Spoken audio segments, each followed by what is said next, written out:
Warahmatullahi wabarakatuh.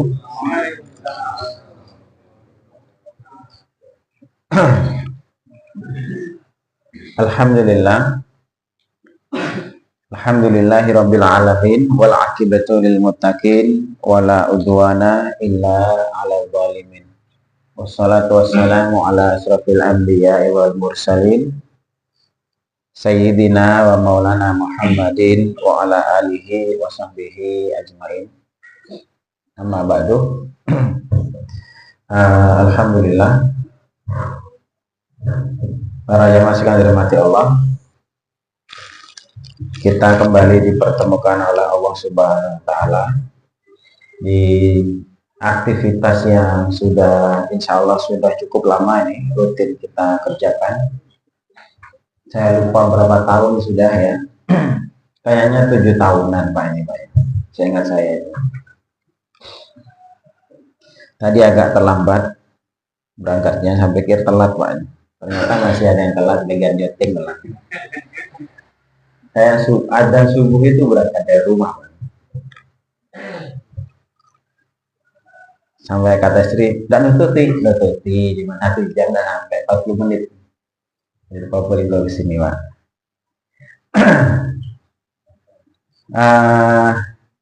Jamaah sekalian dirahmati Allah, saya belum membuat peta konsep ini Pak ya, karena kan sebagaimana yang kita sepakati kemarin ya, intinya kita coba materi baru di waktu jadwal kajian saya ini. Kita mencoba untuk membahas hal-hal yang berhubungan dengan entah permasalahan, entah tanda-tanda dan sebagainya yang berhubungan dengan akhir zaman ya. Requestnya kemarin Pak. Jadi kalau berbicara tentang akhir zaman, sebenarnya kalau akhir zaman itu dimulai sejak Rasulullah Shallallahu Alaihi Wasallam diutus Pak, aslinya Pak ya. Karena Rasul itu mengatakan kan, bu istu baina yadayi sa'ah. Saya diutus pada saat di antara kiamat kahatain, seperti di ini kata Rasul. Jarak antara jari tengah dan jari telunjuknya itu Pak. Artinya sudah sangat dekat. Rasul itu diutus pada saat waktu sudah sangat dekat dengan hari kiamat ya. Walaupun mungkin secara hitungan kita yang masih lama Pak ya.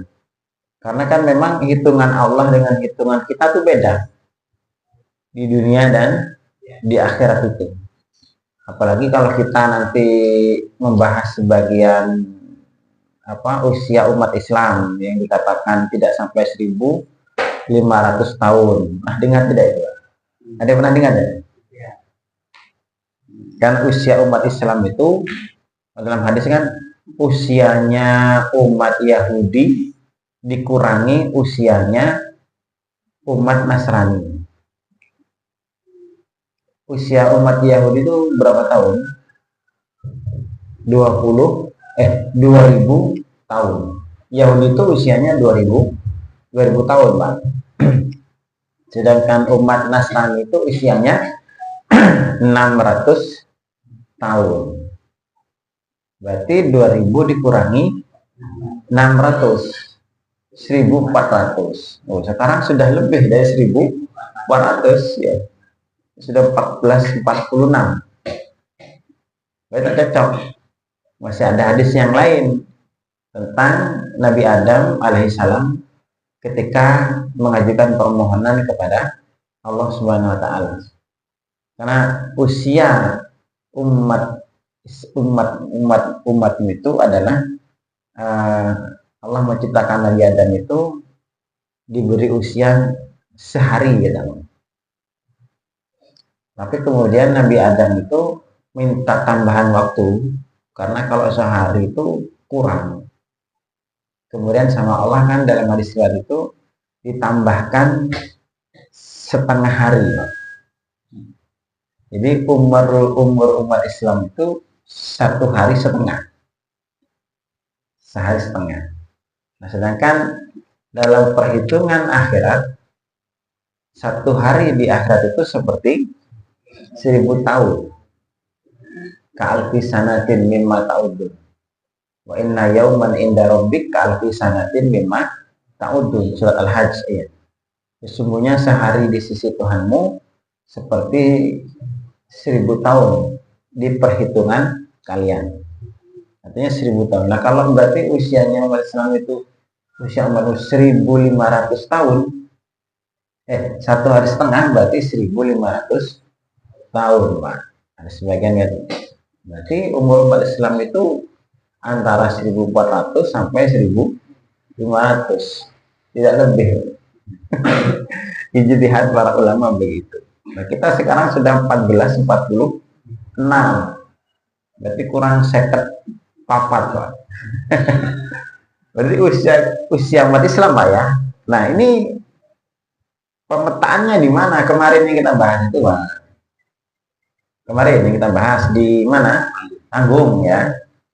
Itu 5 fase umat Islam itu seperti itu nanti. Sampai di situ batas akhir umat Islam itu, Pak. Jadi ini harus dipahami ya, Pak, ya. Di 5 fase umat Islam itu. Yang pertama masa kenabian, ya. Harus diketahui di sini masa kenabian 23 tahun, ya. 23 tahun, ya, sejak Rasul diutus menjadi nabi sampai Rasulullah SAW wafat, meninggal dunia.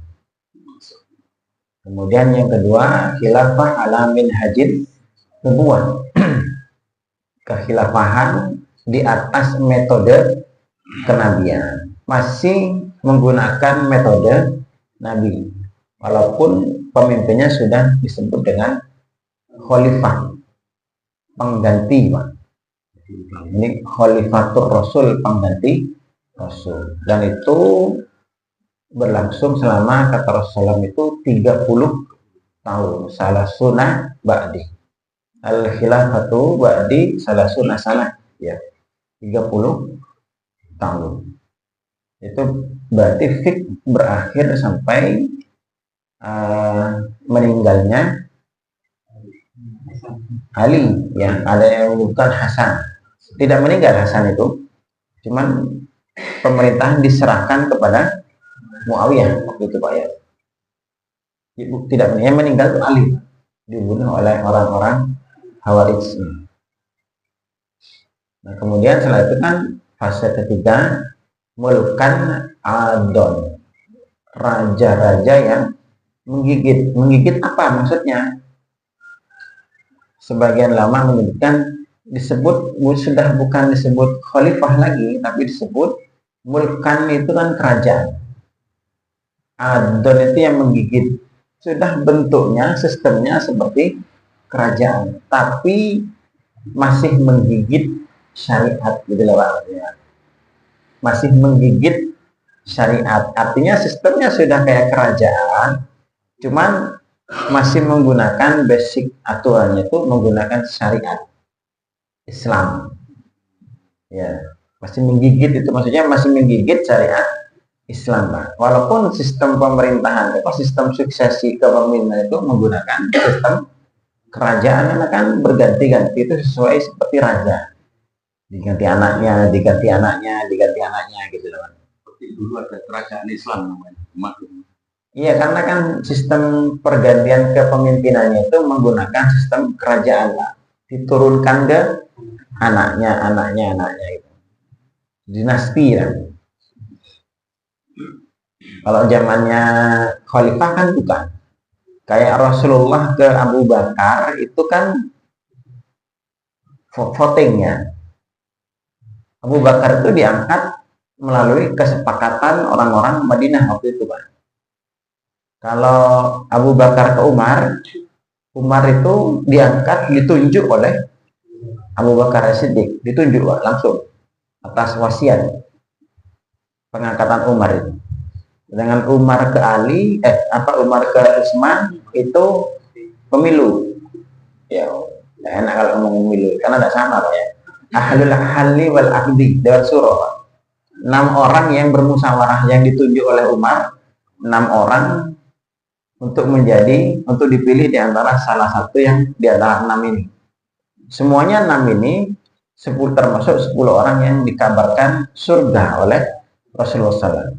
Nah, Pak, siapa nih? Yang pertama Utsman sendiri, Ali, kemudian Sa'ad bin Abi Waqqas, Zubair bin Awam, Talhah, dan Abdurrahman bin Auf. Nah, ini yang ditunjuk oleh Umar. Pilihlah khalifah, pemimpin di antara kalian, kata Umar. Karena 6-6-nya ini semua sahabat yang dijamin surga. KPU-nya. Cuman disuruh milih di antara mereka. Ada Utsman, Ali, Sa'ad bin Abi Waqqas, Talhah bin Ubaidillah, Zubair bin Awam, dan Abdurrahman bin Auf. Terjadi musyawarah di antara 6 ini sampai akhirnya yang 2 tidak komentar. Ali dan Utsman tidak melok-melok. Terserah, sudah saya ngikut keputusan syuro rapat gitu. Akhirnya Abdurrahman kan yang menampilkan tampil waktu itu kan, Abdurrahman bin Auf yang kaya juga. Gini aja lah, kalau gini sama-sama. Saat tidak mau menolak. Sa'ad bin Abi Waqqas tidak mau, saya tidak mau. Termasuk Zubair juga tidak mau. Talhah juga tidak mau jadi khalifah. Kalau begini, kata Abdurrahman, apa kalian mau setuju dengan apa yang nanti saya putuskan? Kalau setuju, saya tak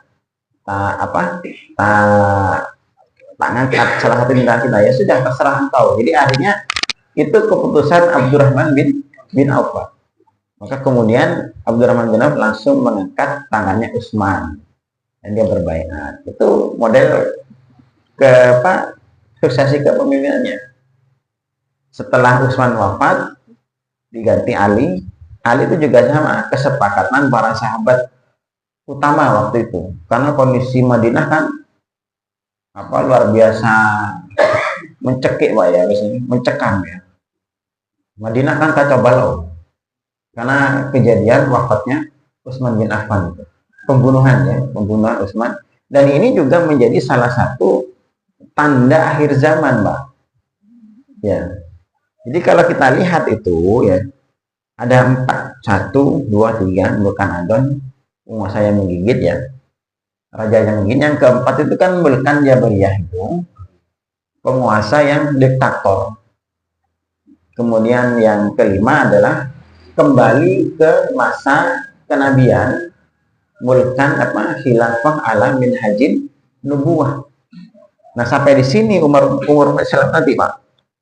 Sampai di sini berakhir di masa khilafah ala minhajin nubuwah. Nah, itu kata para ulama, itu sejak Rasul diutus sampai masa khilafah ala minhajin nubuwah yang kedua ini sekitaran 1500-an ya.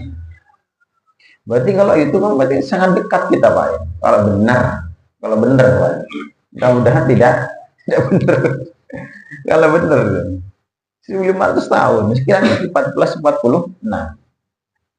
Jadi begini, sebelum kita masuk ke beberapa hal yang berkaitan dengan akhir zaman itu, saya coba untuk bentuk pola berpikirnya dulu, Pak, ya.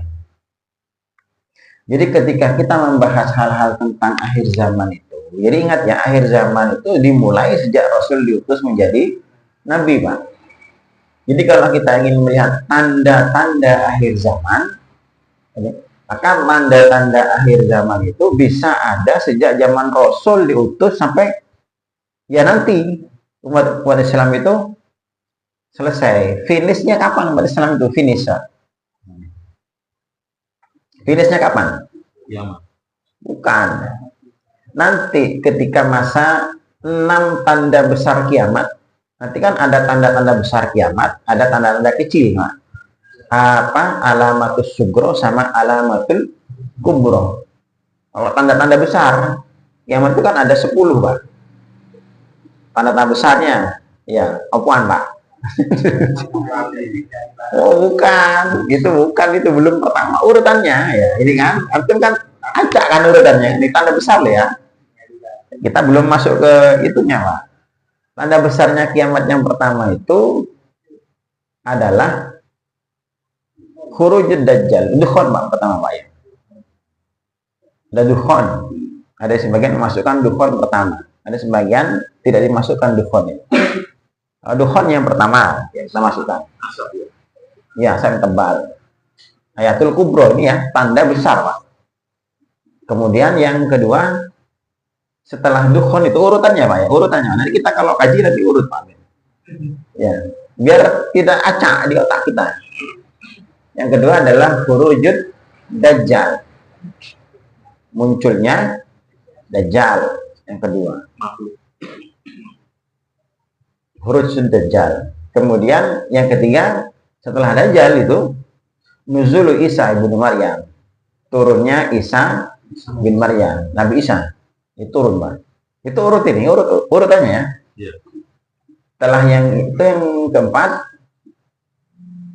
Ya'juj dan Ma'juj.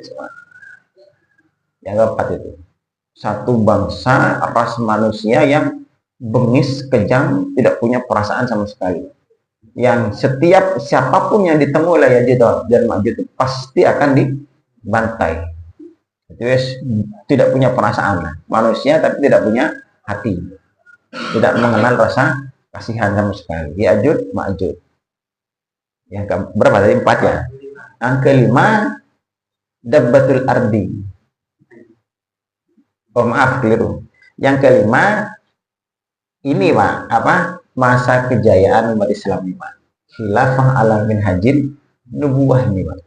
Di masa kelima ini masuk salah satu tanda akhir zaman nanti Pak. Dabbatul ardi. Nah, di masa ini nanti, masuk masa ini nanti, masa kejayaan umat Islam ini berlangsung selama 7 sampai 9 tahun saja. Tidak lama.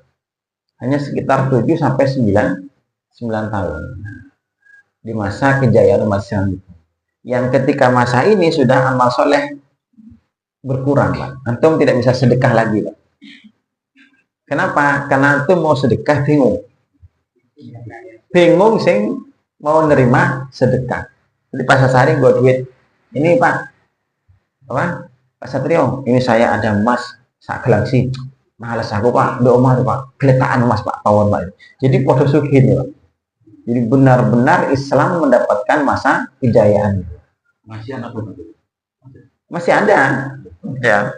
Cuman nanti ada satu momentum di akhir-akhir pemerintahan di akhir-akhir kejayaan umat Islam itu ada kejadian-kejadian ya. Quran ditarik, Pak. Ya, maaf ya keliru ya, saya keliru urutannya, saya lama tidak ngaji. Yang kelima itu dabbatul ardi. Keliru urutan saya. Dabbatul ardi itu munculnya binatang melata dari muka bumi yang nanti akan mendatangi seluruh manusia di dunia, Pak. Dan dia akan membawa tongkatnya Nabi Musa dan cincinnya Nabi Sulaiman nanti. Ya. Dan setiap orang nanti datangnya akan kalau orang kafir ditutup karo tongkatnya Nabi Musa, kalau dia orang Islam diusap dengan cincinnya Nabi Sulaiman.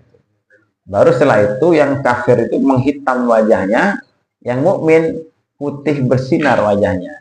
Saat itulah kelihatan mana kafir mana mukmin, Pak. Itu berlangsung yang keenam, kemudian nanti istilahnya di keenam itu ada angin yang berhembus, Pak, dari arah timur, angin lembut. Nah, angin lembut inilah yang nanti akan mematikan seluruh orang-orang yang beriman di muka bumi. Walaupun ada iman sebesar biji sawi gitu. Kalau kena angin ini pasti nanti akan mati. Nah, disinilah akhir umat Islam itu, Pak. Nah, selama ini kan, selama masa setelah Ya'juj Ma'juj itu, Ya'juj Ma'juj nomor berapa tadi? 4. Nah, setelah Ya'juj Ma'juj ini masa kejayaan umat Islam, Pak. Ya, yang berlangsung selama 7 sampai 9 tahun itu. Di situ nanti ya, ada satu malam nanti ketika orang-orang sedang sholat malam, bangun tidur sholat malam, sampai lelah dia sholat malamnya, saking suwene, Pak. Setelah itu capek, tertidur dia untuk nunggu waktu subuh. Setelah bangun tidur, ternyata kok turun ngadan, belum azan, kok malam. Akhirnya dia sholat malam lagi, Pak, sampai capek, belum subuh, tidur nunggu subuh. Setelah bangun terasa tidur istirahat lumayan cukup lah ya, dia bangun ternyata masih belum subuh. Dalam petik keluru, Pak. Jadi palangnya panjang waktu itu, Pak. Sampai dia akhirnya sholat malam lagi sampai nunggu subuh. Baru setelah istirahat dia sejenak, baru bangun masuk waktu subuh. Malam yang sangat panjang. Tapi setelah bangun subuh itu dia langsung lupa semua ayat-ayat Quran juga. Kenapa malamnya panjang? Karena malam itu matahari sedang menghadap ke Allah Subhanahu wa ta'ala, Pak, dipanggil oleh Allah, sedang bersujud di hadapan Allah matahari waktu malam itu, sehingga malamnya Pak lama dan metu sering yang ini, Pak. Dan malam itulah malam terakhir Al-Quran ada di dunia, Pak.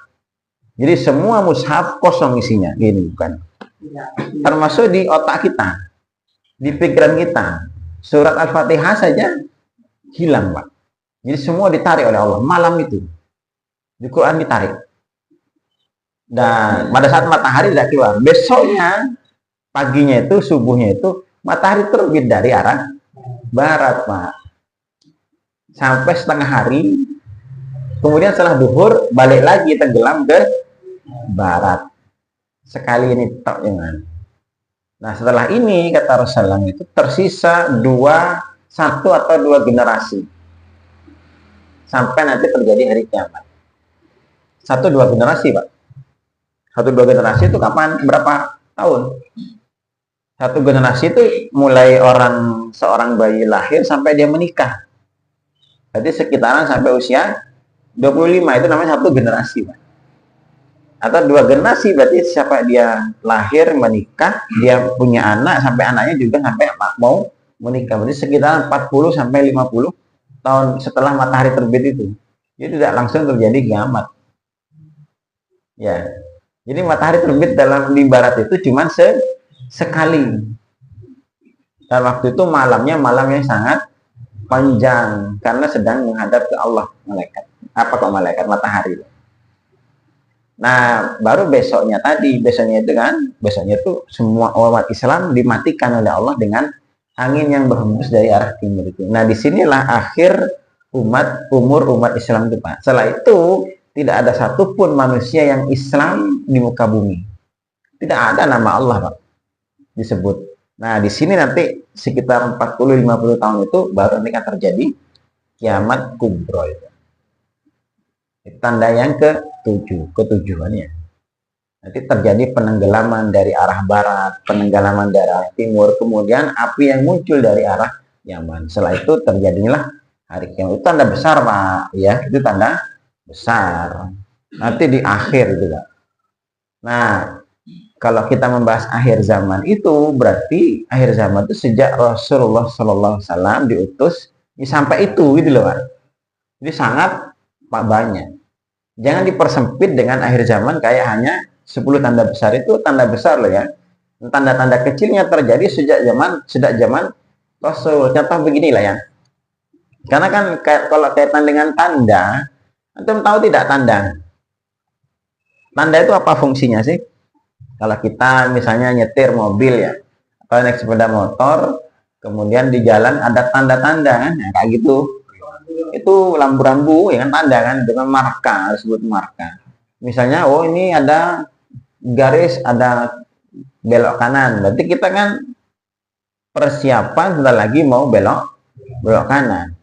Ada misalnya ada tanjakan, gambar segitiga, mobil yang naik ke atas, itu berarti tandanya sebentar lagi akan ada tanjakan. Nah, kita apa fungsinya kalau ada tanda itu? Agar apa? Agar persiapan, Pak.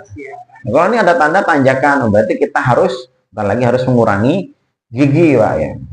Gigi. Bukan datang ke dokter gigi dicabut, Pak ya. Giginya bahasanya bukan gigi kita, mengurangi gigi. Artinya kita siap-siap kan ya. Siap-siap mau mengurangi gigi. Kalau tidak mengurangi gigi kan tidak naik, Pak, kendaraan, Pak. Jadi tanda itu, kenapa ada tanda? Jadi agar kita punya persiapan. Bukan sibuk dengan tandanya, Pak. Kan lucu kalau ada tanda, orang malah sibuk fokus kepada tanda, bukan fokus kepada apa yang ditunjukkan oleh tanda itu. Ini keliru jadinya, Pak, ya. Nah, akhir zaman itu banyak sekali tanda-tandanya, gitu loh, Pak. Dan setiap fase-fase itu semua ada tanda-tandanya, Pak. Setiap fase itu, Pak. Contoh fase kenabian misalnya. Nah, ada dalam surah Al-Qamar. Itu surah Al-Qamar, pernah dengar tidak surah Al-Qamar? Pernah baca surah Al-Qamar ayat pertama kan? Iqtarabatis sa'atu wan syaqqal qamar. Telah dekat masanya dan bulan terbelah. Berarti tidak ada kejadian bulan terbelah. Ya kan? Nah, kita tahu berarti itu iqtarabatis sa'atu, sa'a akan segera datang masa sa'ah. Sa'ah itu hari kiamat loh, Pak, ya. As-sa'ah itu, Pak. Kalau disebut dengan as-sa'ah itu hari kehancuran. Nah, dan ketika dekat masa kehancuran itu ada apa? Kejadian wan syaqqal qamar, bulan terbelah. Sekarang kita tanya, bulan terbelah itu terjadi di masa siapa? Rasulullah. Ya, dan itu disebut oleh Allah sebagai masanya sangat dekat. Masanya, masa kiamat sangat dekat. Berarti kan itu salah satu tanda yang apa namanya? Terjadi, tanda akhir zaman yang terjadi di masa Rasulullah. Nah, kita bisa jadi ngambil persiapan, ternyata sudah terjadi nih, Pak, karena kita sudah bukan di masa Rasulullah.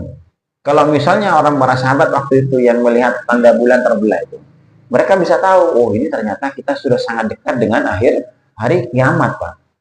Iqtarabatis sa'ah, kan? Apa terjemahannya itu? Surah Al-Qamar, Pak, ayat 5, surat ke-54 ya salah ya. Telah dekat datangnya, kan? Iqtarabatis sa'atu. Kalau ada kata saat itu telah dekat saatnya. Saat apa maksudnya? Saat terjadinya kiamat. Dan telah terbelah bulan. Artinya terbelahnya bulan, tanda dekatnya hari kiamat. Padahal itu terjadi zaman Rasul di fase pertama, gitu, Pak, ya. Banyak kejadian-kejadian itu seperti itu. Tanda-tanda kiamat, berarti Rasul itu sangat dekat dengan hari kiamat. Kalau dalam masa Khulafaur Rasyidin ada tidak tanda-tandanya? Ya ada juga banyak, Pak. Contoh kayak beginilah. Dalam hadis riwayat Tirmidzi, Rasul mengatakan la taqumus sa'ah hatta taqtulu a'immatukum. Tidak akan terjadi kiamat sampai kalian membunuh pemimpin kalian, Pak. Rasul bilang begitu. Sampai kalian berarti siapa di sini? Rasul bilang tidak akan terjadi kiamat sampai kalian. Berarti yang diajak omong sama Rasul siapa? Umat Islam, Pak. Ya kan? Kalian membunuh pemimpin kalian. Umat Islam membunuh pemimpinnya. Ini terjadi kapan ini? Coba Abu Bakar meninggalnya sakit, Pak. Sakit, ya. Sakit. Umar membunuh, tapi yang membunuh Abu Lulu'ah, Pak. Orang Majusi, bukan orang Islam, kan? Utsman, siapa yang membunuh? Orang-orang Basrah, orang-orang Kufah. Kalau Utsman itu pembunuhannya kan dikeroyok, Pak. Rumahnya kan dikepung itu oleh orang-orang Islam sendiri. Dari Basrah dan dari Kufah. Karena mereka dihasut oleh Abdullah bin Sabah. Kena propagandanya. Intinya begitu. Artinya, ini umat Islam membunuh pemimpinnya. Jadi berarti kejadian itu adalah masa kejadian pembunuhannya Utsman. Hadis itu terjadi di masa Khulafaur Rasyidin dan banyak hadis-hadisnya. Termasuk juga kejadian di Perang Jamal. Perang Jamal terjadi zaman siapa?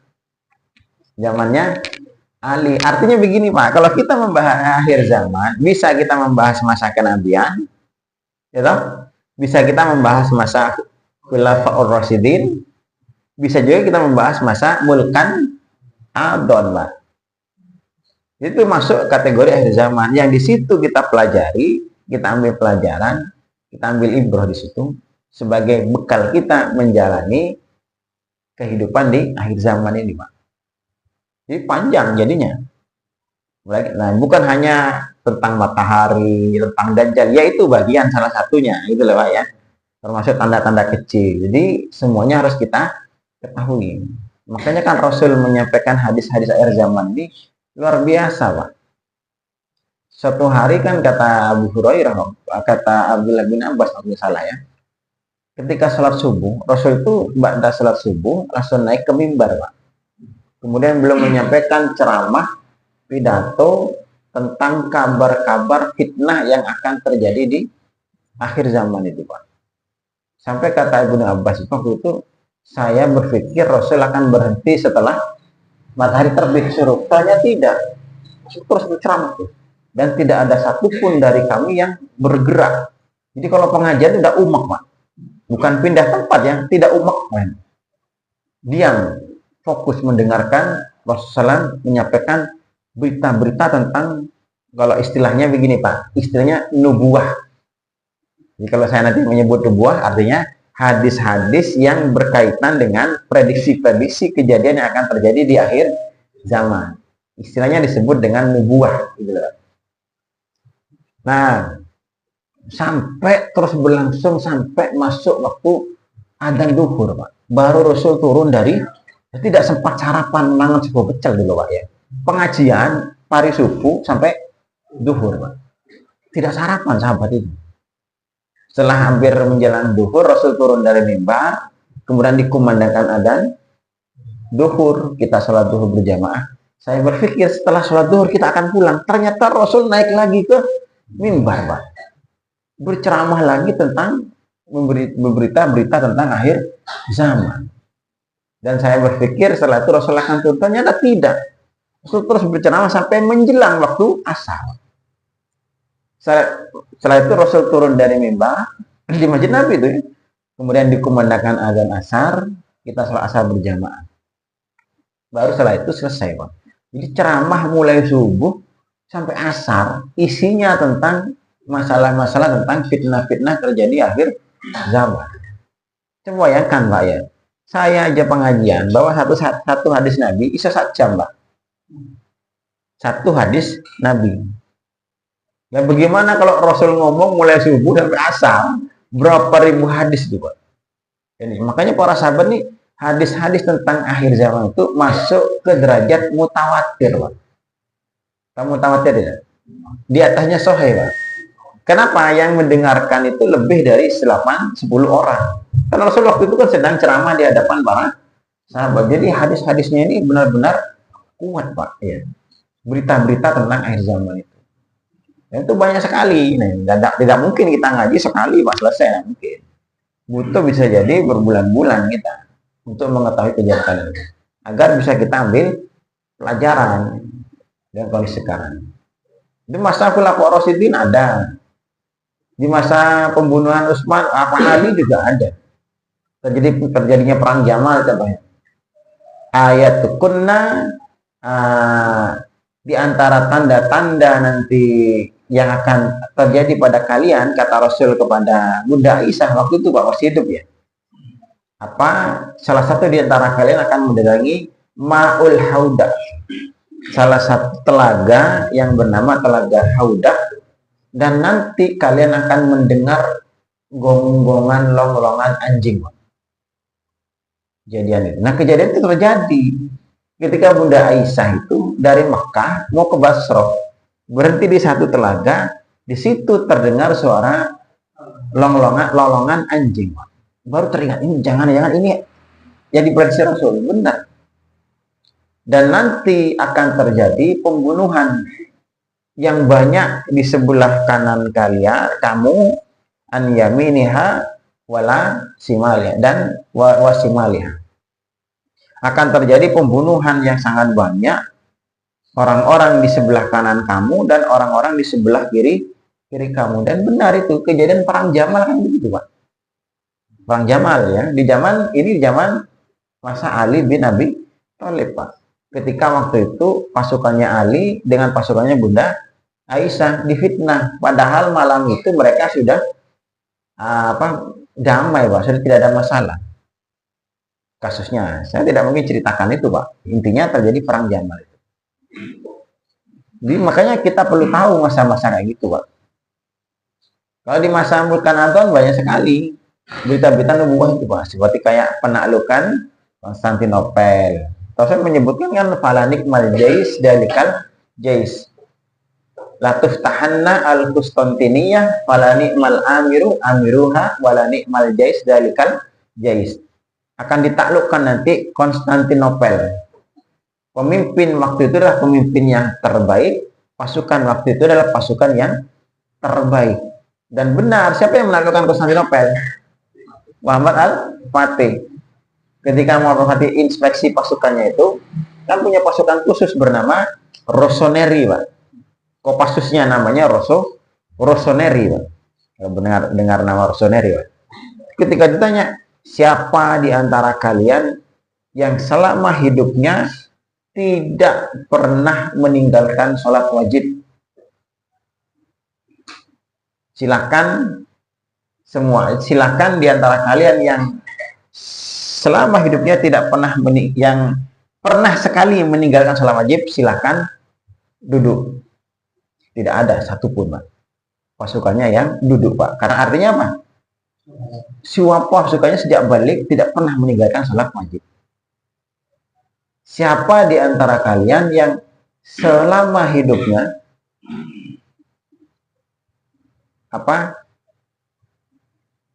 pernah meninggalkan sholat malam sekali, walaupun sekali? Banyak yang duduk waktu itu, Pak, pasukannya. Ya, siapa di antara kalian yang dalam sepekan itu pernah sekali tidak sholat malam? Sepekan sekali meninggalkan sholat malam, Pak. Itu banyak yang duduk, sebagian berdiri. Artinya banyak di antara pasukan Muhammad Fatih itu yang selama sepekan full dia sholat malam, Pak. Sampai pertanyaan terakhir, siapa di antara kalian, silahkan duduk, yang selama hidupnya tidak pernah, yang selama hidupnya pernah sekali meninggalkan sholat malam, Pak. Silahkan duduk. Semuanya duduk waktu itu, Pak. Kecuali satu orang tidak duduk. Siapa? Muhammad al-Fatihnya sendiri. Artinya apa? Selama hidupnya sejak balik tidak pernah meninggalkan sholat malam. Bukan sholat wajib, Pak, sholat malam. Makanya Rasul menyebutkan dia pemimpin yang terbaik, yang nanti akan menaklukkan Konstantinopel. Nah, kalau menaklukkan Konstantinopel kan penaklukannya kan dramatis. Pernah tahu ceritanya, Pak? Itu kan sholat Bosporus itu kan tidak bisa ditembus waktu itu kan. Kalau antum umroh kan umroh plus Turki kan, biasanya kan sama rekreasi di selat Bosporus itu, Pak, bukan hanya di Kapadosia kan ya. Naik balon-balon itu. Karena selat Bosporus itu dibuntu, ini tidak bisa ditembus Konstantinopel itu. Nanti di mana lewatnya? Ada satu celah yang tidak bisa, yang oleh orang-orang Romawi waktu itu mereka mengentengkan jalur itu. Kenapa? Karena di belakangnya itu bukit. Tidak mungkin itu bisa ditembus karena pasukan malah waktu itu perang laut, Pak. Tapi apa ternyata kan? Dikotong kapalnya, Pak. Jadi perahunya tuh naik ke bukit, Pak. Ditarik, Pak. Melewati bukit itu. Di celah yang tidak ada penjaganya. Karena orang-orang Turki, orang-orang Romawi kan yakin ini ada bukit, kayak bentar dari Probolinggo. Tidak mungkin perahu melewati bukit. Tembus itu, Pak. Itu kan pemimpin terbaik. Itu tanda-tanda akhir zaman juga, Pak, ya. Coba ono perahu lewat gunung, Pak. Mana ada perang model kayak gituan? Antum kalau itu bisa pelajari, itu kaji itu luar biasa, Pak. Itu apa, Muhammad al-Fatih. Itu tanda-tanda akhir zaman juga. Nah, kita nanti di mana ngajinya? Tidak usah ngaji yang terlalu jauh. Ngajinya karena kita di masa keberapa ini? Keempat ya. Mulkan Jabariyah. Nah, berarti kita coba ngaji tanda-tanda yang ada di Mulkan Jabariyah saja. Mulkan Jabariyah saja. 5 Oh, udah cocok jam ini Pak. Wah. 5.15 masih ya. Baik. Terima kasih barusan sudah disampaikan mengenai menjelang kiamat itu melalui 5 fase. Di posisi kita, umur kita apa sudah nyampe ke sana. Terus di masa kita harus apa? Kalau menyiapkan kiamat kan nggak mungkin, harus menyiapkan kematian untuk sang mati. Iya. Terus yang kedua Ustaz, di akhir terakhir Allahumma inni a'udzubika itu perlu dibaca atau tidak untuk fitnah dajjal. Dajjal. Iya, nanti kita kaji itu Pak, komplit Pak ya, insya Allah. Termasuk juga nanti fitnah Dajjal, karena kan Dajjal itu nanti turunnya di masuk 10 ayatul kubro, alamatul kubro, kiamat itu. Sebelum tadi gini Pak, sebelum tanda-tanda besar ini, nanti kan ada tanda-tanda kecil kiamat itu harus finish semua Pak, atau sudah harus keluar semua. Kalau sudah keluar tanda besar, tanda kecil bisa selesai, sudah terjadi semua maksudnya. Kan antara tanda kecil dengan tanda-tanda kiamat yang tanda-tanda kecil kiamat, maaf ya, bukan tanda kiamat kecil, tanda kecil kiamat sama tanda besar kiamat. Alamatus sugro sama alamatul kubro. Nah, tanda besar, tanda kecil sama tanda besar. Nah, di antara dua ini ada pemisah Pak, pembatas. Nah, artinya kalau tanda kecil sudah kelar semuanya, nanti akan muncul penutup akhir tanda kecil Pak. Yang kalau sudah penutup akhir tanda kecil ini sudah muncul, berarti setelahnya akan muncul tanda besar. Kalau tanda besar ini sudah muncul, kata Rasulullah kan seperti untaian marjan. Ya, dia akan seperti manik-manik yang diikat sama benang, ya, dengan marjan. Kemudian dilepas satu persatu, turun sampai semuanya terjadi dengan begitu cepatnya. Nah, di antara batas tanda kecil dan tanda besar ini, yang menjadi penengah itu adalah tanda apa itu? Imam Mahdi. Munculnya Al-Mahdi. Jadi Imam Mahdi itu nanti tidak akan muncul kecuali tanda kecil sudah terjadi semua. Jadi makanya kita perlu tahu apa saja tanda kecil sudah terjadi tidak, ada yang belum tidak. Kalau sudah terjadi semua tanda kecil ini, berarti setelah itu pembatasnya pasti akan muncul Pak. Setelah pembatasnya muncul nanti pasti akan muncul tanda yang besar-besarnya. Nah, tanda-tanda kecil tuh. Dan begini Pak, ulama sepakat sekarang ini semua tanda-tanda kecil kiamat sudah terjadi semuanya 100% dalam hadis-hadis Nabi. Coba apa kira-kira tanda-tanda kecil? Fitnah apa itu Pak? Kata tenang pilkada, bukan Pak ya? Banyak Pak sekali. Tanda-tanda kecil yang mulai dulu saya pernah baca, budak melahirkan majikannya. Itu dalam hadis besar kalau kecil. Tanda kecil Pak. Majikan melahirkan budaknya. Terbalik ya. Budak melahirkan majikannya. Ya, budak melahirkan. Itu kan dalam hadis. Ya. Iman Islam Ihsan. Ya. Di dalam hadis Arba'in Nawawi kan ada disebutkan ketika itu Rasul sedang duduk-duduk, ya. Kemudian ada yatla'a alaina rajulun syadidu bayadis siyab wasyadidu syawadis sya'r bainama julusu inda Rasulullah SAW. Ketika kami sedang duduk-duduk bersama Rasul, ada sahabat Umar, sahabat Abdurrahman, itu ngobrol lah bahasanya, ngopi lah Pak kita sekarang. Itu muncul salah seorang yang pakaiannya sangat putih dan rambutnya sangat hitam. La yara min ayalara anhu sawat tulus safar. Dia tidak nampak dari orang itu wajahnya segar, tidak kayak orang sedang habis dari perjalanan jauh. Dia kemudian datang ke Rasul, bertanya kepada Rasul tentang akhbirni alal iman. Akhbirni alal Islam, ahbirni alal ihsan, kan ya, kasih tahu. Kemudian yang terakhir setelah Rasul itu jawab semua oleh Rasul kan, iman itu untuk minabillah wal malaikatihi wal kitabihi, terusnya itu ya sampai selesai iman Islam ihsan. Kemudian ahbirni anisa'ah. Dia bertanya begini orang ini, wahai Muhammad, dia tidak bilang ya Rasul, langsung bilang ya Muhammad, ahbirni anisa'ah, kasih tahu saya tentang hari kiamat. Apa kata Rasul? Ma mas'ulu anhu bi'alama minas sa'il. Orang yang ditanya dengan yang bertanya sama-sama tidak tahunya, kata Rasul. Artinya Rasul juga tidak tahu, yang bertanya juga tidak tahu. Kalau begitu, kalau sama-sama tidak tahu, ahbirni ala amarotiha. Kalau begitu, coba kasih tahulah tanda-tandanya. Kalau memang kiamatnya tidak tahu, tanda-tandanya aja. Nah, baru setelah itu Rasul mengatakan antalidal waladu rabbatuhu.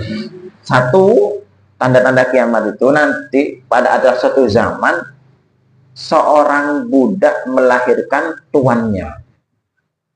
Bukan melahirkan, berarti macam apa? Yang melahirkan siapa? Karenanya orang perempuan. Artinya ada seorang ibu, dia kan disebut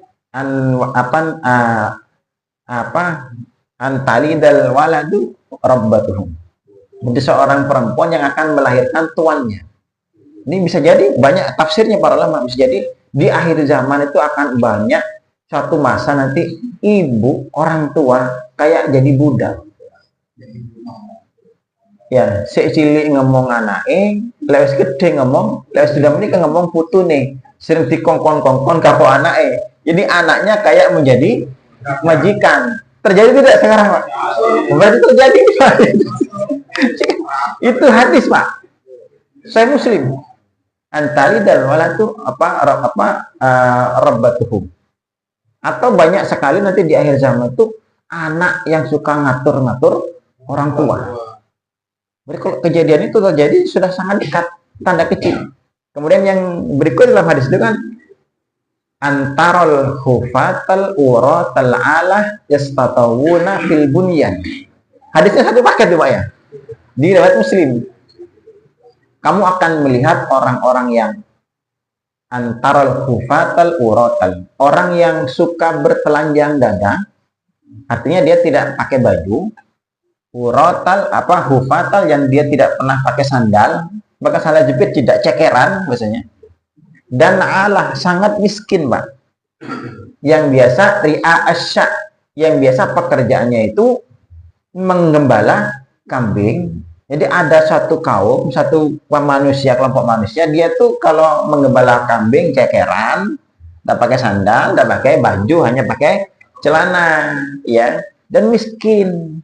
Tapi tiba-tiba dia yastatawula fil bunyan.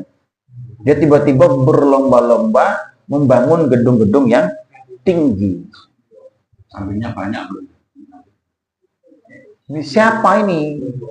Ya. Dahulu itu ada seorang yang bernama Muhammad bin Su'ud, Pak ya. Muhammad bin Su'ud ini kan kepala suku di daerah Jaziratul Arab sana. Dan dia itu miskin hasilnya, Pak. Dan semua bangsa rakyat umat keluarganya itu yang pekerjaan utamanya adalah menggembala kambing. Dan dia kalau menggembala kambing, karena saking melaratnya, Pak, kambing tidak duwe, Pak. Hanya pakai celana, koloran, tidak pakai sandal, cekeran. Dia setiap hari itu pekerjaannya, Muhammad bin Su'ud dan keturunannya ini, Pak. Sampai terjadi konflik di Jazirah Arab itu ketika ada ada konflik dari Islam dijatuhkan pertama kali kan, Islam diruntuhkan itu kan oleh Yahudi, Pak, 1924 itu. Kemudian mereka itu memanfaatkan konflik yang terjadi antara kekhilafan Turki Utsmani dengan Inggris waktu itu kan. Sampai ada seorang penyusup orang Inggris yang bernama masuk ke untuk lobby-lobby ke Jaziratul Arab itu disebut dengan Max Lawrence ya. Lawrence of Arabia, Pak, julukannya, Pak.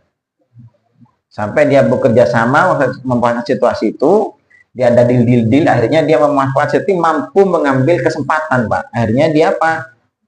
Muhammad bin Saud ini kemudian dia itu peluang ketika konflik itu dia manfaatkan, akhirnya dia menjadi pemimpin daerah Jaziratul Arab itu, Pak. Dia berhasil menjadi pemimpin di Jaziratul Arab dengan berbagai macam konfliknya. Ketika terjadi kasus apa yang pertama kali keluar dari kekhilafan itu kan Arab Saudi, Pak. Yang pertama kali melepaskan diri dari Turki Utsmani waktu itu adalah Arab Saudi. Sampai akhirnya dia mulai membangun negerinya, kaya banyak, kemudian Arab dirubah. Karena dia menjadi pemimpin di Arab itu, Jaziratul Arab dirubah menjadi nama Al-Mamlakah Al-Arabiyah As-Saudiyah. Dirubah menjadi Al-Mamlakah Kerajaan Al-Arabiyah, Kerajaan Arab As-Saudiyah. Saudi Arabia. Bahasa Arab kan Al-Mamlakah Al-Arabiyah As-Saudiyah. Bahasa Indonesia menjadi Kerajaan Saudi Arabia. Saudi itu asal kata dari nama Suud itu, Pak. Mulailah mereka kemudian setelah ditemukan berbagai macam tambang emas sebagainya, tambang minyak ya sebagainya, dia kemudian beranjak menjadi negara kaya yang sekarang isinya apa aja, Pak? Di Mekah itu, Pak. Berlomba-lomba membangun gedung-gedung yang tinggi. Termasuk yang tertinggi di dunia, di Jeddah, Kingdom Tower, yang tingginya 1.200 meter, Pak. Sekilo, 200, Pak. Ke atas itu. Yang dulu asalnya dia adalah miskin. Sekarang yastatawuna fil bunyan. Mereka berlomba-lomba meninggikan bangunan. Terjadi tidak? Terjadi, Pak. Berarti sudah selesai. Sebagian tanda kecil kiamat terjadi. Nah, di situ. Nah, kan kondisi pakainya kan begitu, Pak. Sudah disambungkan dengan kondisi pakainya. Termasuk kayak pasar-pasar berdekat. Wah, banyak orang menghias masjid. Itu kan tanda kecil kiamat, Pak. Orang berlomba-lomba menghias masjid, tapi tidak ada isinya. Sekarang kan masjid megah-megahan, termasuk pasar-pasar yang sangat berdekatan. Tanda-tanda akhir zaman pasar sangat banyak berdekatan. Sekarang pasar banyak tidak? Dekat tidak? Ono di mana? Ada desa, Pak. Shopee, Tokopedia, itu kan pasar, Pak ya. Bukan apa? Sangat dekat, Pak. Bukan tidak harus keluar rumah kita sekarang ke pasar. Ya. Kalau bericu jelas, Pak. Tanda akhir zaman. Termasuk banyaknya wanita-wanita yang bekerja.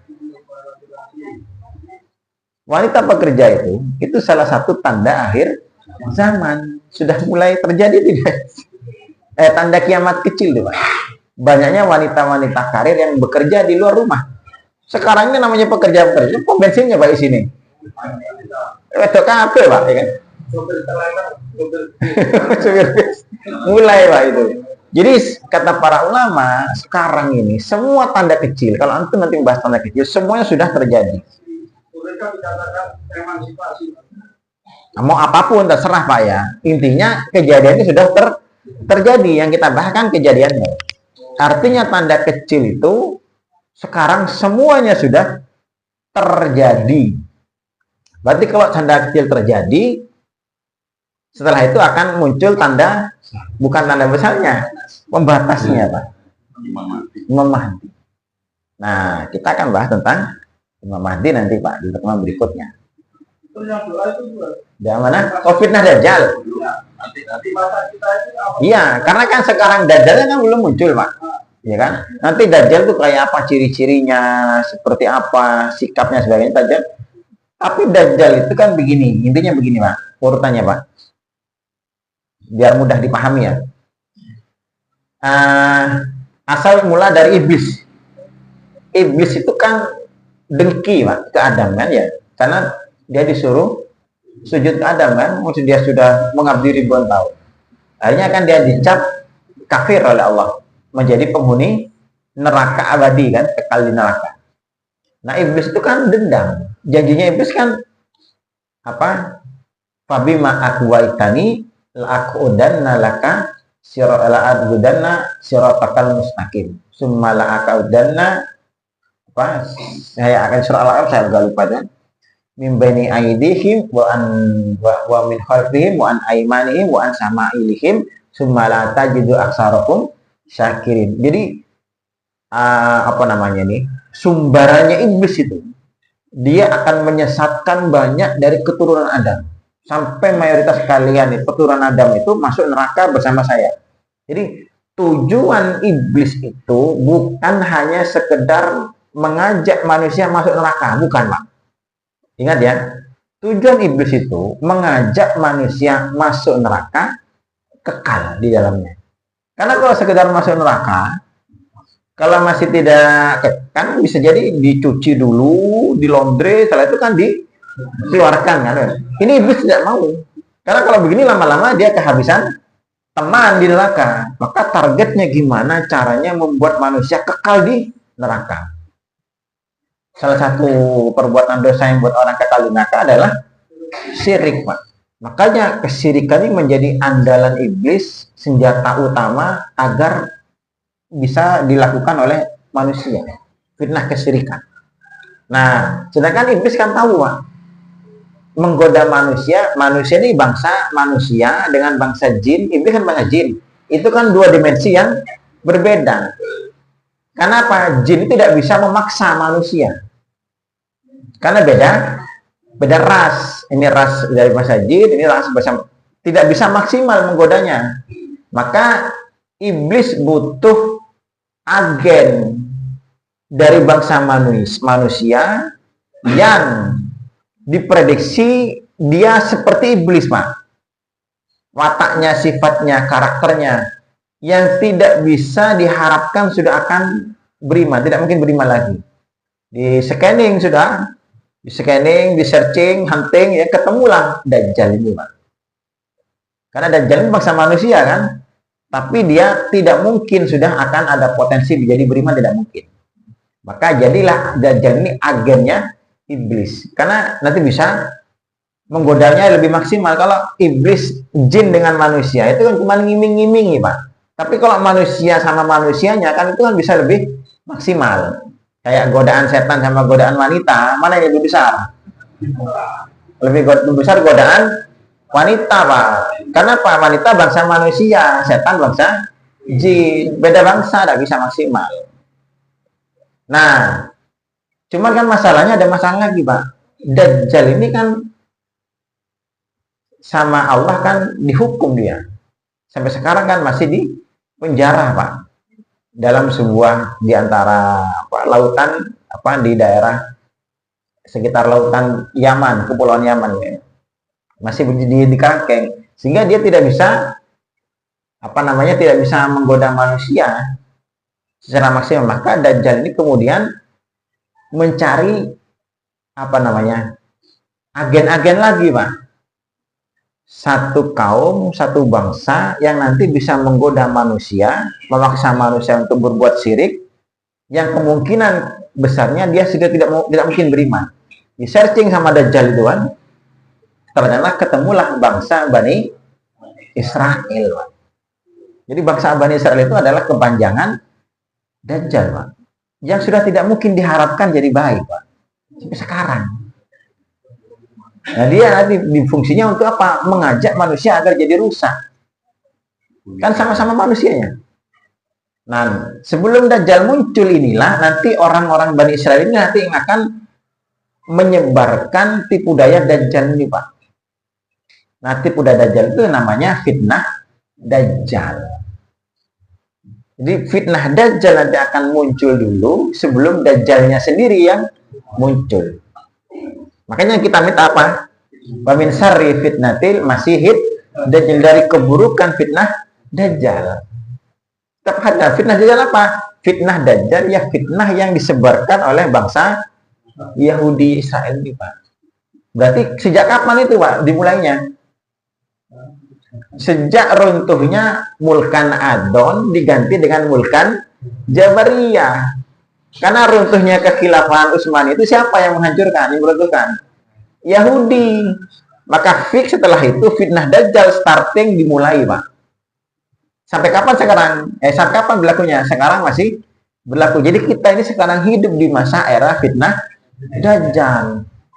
Cobalah apa saja fitnah Dajjal. Dajjal nanti yang punya kemampuan, Pak. Ketika muncul Dajjal itu bawa air, bawa api. Inna ma'ahun nar wal jannah. Dia bawa neraka, bawa surga. An-naruhul jannah wa jannatuhun nar. Kata Rasul begitu kan ya.